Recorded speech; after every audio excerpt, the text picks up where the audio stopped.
Hello, and welcome back to another episode of the Bible in 1 Year with the Preacher's Husband. Today we're going through Numbers chapter 16 and 17, and this is basically Rebellion Part 2.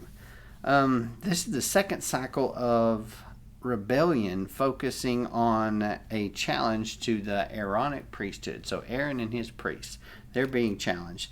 The insurrection resulted in the death of 250 followers of Korah and an additional 14,700 from the plague that follows afterwards.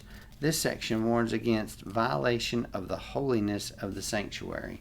Now, in patriarchal tribal societies back then in the ancient Near East, the firstborn son often carried on the religious traditions of the family. That could be why Dathan and Abiram who were from the tribe of Reuben, the firstborn of Jacob, decided to join the rebellion. But the leader of the insurrection was Korah, and he was a Levite from the Kohathite clan. Now, the Kohathites, they'd already been granted responsibility. They already had an elevated status, but Korah wanted a higher status, even more higher than that.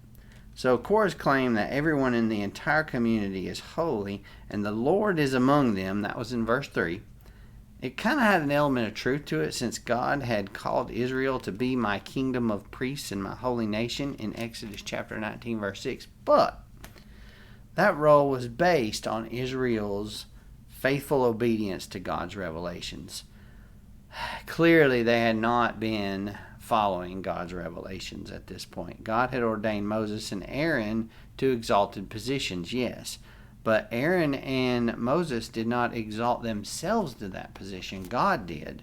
So them saying that Aaron was exalted, well, yeah, he was, but he wasn't exalted. He was exalted by God. So if they're questioning Aaron in his position, they're questioning God is what they're doing. They're not being obedient to God. Verses 8 through 10, Korah and the Kohathites had a favored status among the three Levite clans already, as we said, in handling the holy things, but they really desired greater glory for themselves.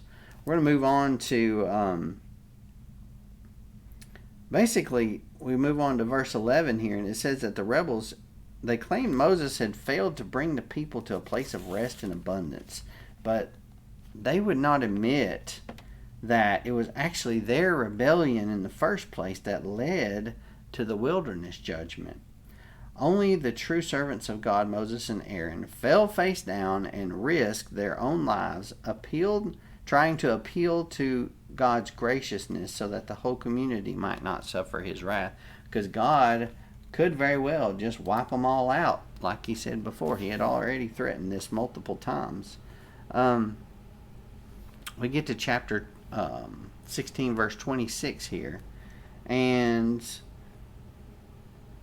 Moses warns the community. He says, "Get away now from the tents of these wicked men," referring to Korah, Dathan, and Abiram. "Get away from the tents of these wicked men. Don't touch anything that belongs to them, or you will be swept away because of their sins." So everybody did. They all got away from them. They basically got away from the bad guys. And then Moses said, "This is what's going to happen. This is how you will know that the Lord sent me to do all of these things." And he said, what's going to happen is the ground's going to open up, and it's going to swallow you along with all that belongs to y'all and your families alive into Sheol. Now, Sheol was basically a dark place, a place where back then they considered Sheol to be a place of a realm of the dead, so to speak. It's a place where both good and evil go after they die. So they all gather with their ancestors at death. So they're basically going to the afterlife. And guess what happens? As soon as he finishes saying all these things, boom, the ground split open. And there they go. Sucked them in and all their stuff and all their families gone. That's something else, I tell you. Verse 35, we get to the judgmental fire that consumed the other 250 insurrectionists. Now, they were the ones that backed up these three that were going to try to overthrow Aaron, so to speak. The second census informs us that Korah's fate was the same as that of Dathan and Abiram in chapter 26, verse 10. We'll get to that. Since Moses pronounced the curse before it happened, no one could mistake the judgment of God as accidental. Now the next day, the very next day, go get this, just get this. The entire Israelite community complained about Moses and Aaron. You think they'd have learned from the day before's action and from that rebellion they had before when they was whining and complaining about it before. But no, they were complaining. You have killed the Lord's people, Moses and Aaron. So Moses and Aaron went in front of the tent of meeting, and the Lord said to Moses, get away from this community so that I may consume them instantly. But did they? No, they fell face down and they continued to defend the Israelites. They continued to defend them. Now we're going to move forward into chapter 17, and I'm going to tell you, this is a grumpy bunch of people. They is the grumpiest people, aren't they?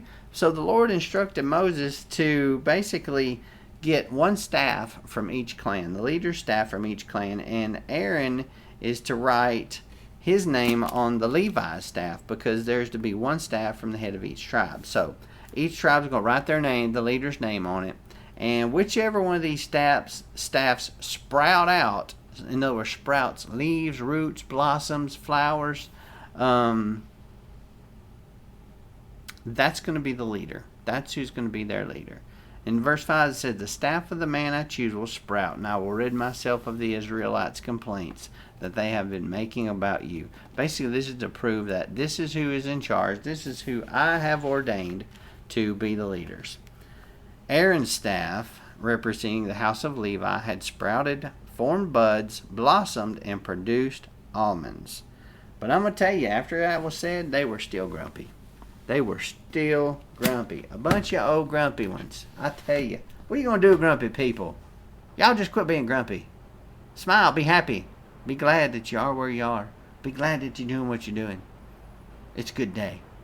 Tomorrow, we're going to be going through Numbers 18, 19, and 20, and we will be recording from a remote location. So, I will leave it up to you to wait until tomorrow to see where we go and where we film from tomorrow for another episode of the Bible in 1 year with the Preacher's Husband. If this has touched you in any way, please feel free to share it. Hit the like button, the subscribe button, and of course click the little jingle bell, and so you can get notified the next time I upload a video, which I said will be tomorrow from a remote location. Dun dun dun! See you tomorrow.